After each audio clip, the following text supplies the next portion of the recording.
Oke, kita hari ini mau bahas sebuah kasus yang cukup serius dari Sekadau, Kalimantan Barat, yang lagi jadi sorotan. Nah, dalam beberapa menit ke depan, kita akan coba bedah bareng-bareng fakta-fakta utamanya. Mulai dari gimana pelakunya ditangkap, sampai proses hukumnya kayak apa. Yuk, kita lihat apa sih yang sebenarnya terjadi langsung dari laporan resminya. Biar kita semua paham betul kasusnya, pembahasannya udah saya bagi jadi 4 bagian.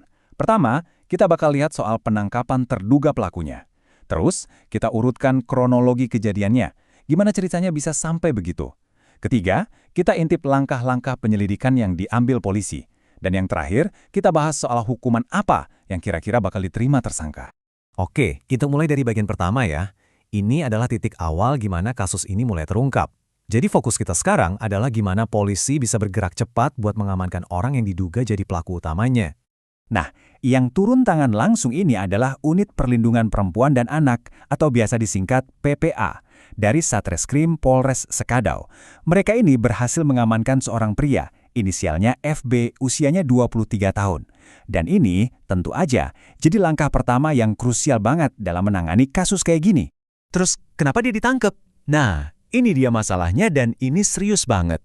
FB ini diduga melakukan perbuatan cabul ke seorang anak perempuan yang usianya baru 14 tahun.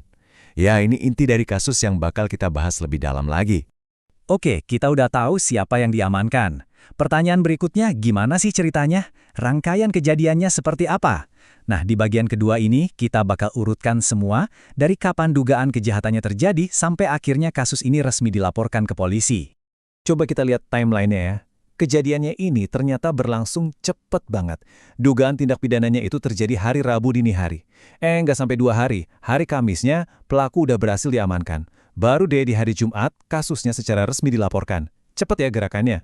Untuk detailnya, yang jujur aja cukup mengerikan, kita dengar langsung dari pernyataan Kasat Reskrim Ibtu Zainal Abidin. Beliau bilang, dan saya kutip, korban disetubuhi oleh pelaku di dalam bak mobil dump truck yang saat itu terparkir di lokasi pembangunan gedung. Wow, pernyataan ini benar-benar ngasih kita gambaran yang jelas banget soal di mana dan gimana peristiwa ini terjadi. Nah, setelah laporan resmi masuk, terus gimana? Apa yang polisi lakukan selanjutnya? Di bagian ketiga ini, kita akan lihat proses penegakan hukumnya yang dijalankan sama Satuan Reserse Kriminal. Jadi, proses penyelidikan polisi itu ada langkah-langkahnya, sistematis banget. Pertama, tentu aja, mereka terima laporannya. Abis itu mereka langsung periksa si pelapor dan saksi-saksi yang ada buat ngumpulin keterangan. Langkah berikutnya ini penting banget, melakukan visum pada korban buat dapat bukti medis. Terakhir, semua barang bukti yang terkait langsung disita. Tujuannya, biar kasusnya kuat di pengadilan. Oke, sekarang kita sampai di bagian akhir nih, konsekuensi hukumnya.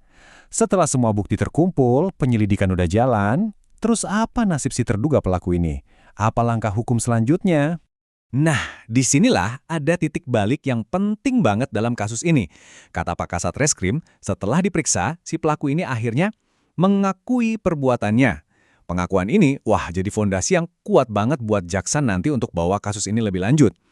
Jadi, berbekal pengakuan itu, plus hasil dari gelar perkara, itu semacam forum internal polisi buat ngecek semua bukti yang ada, status si FB ini akhirnya resmi naik. Dari yang tadinya cuma terduga pelaku, sekarang dia resmi jadi tersangka. Ini langkah formal yang sangat-sangat penting dalam proses hukum kita. Karena statusnya udah tersangka, FB ini sekarang dijerat pakai pasal pidana yang spesifik banget, yaitu pasal 415 huruf B KUHP.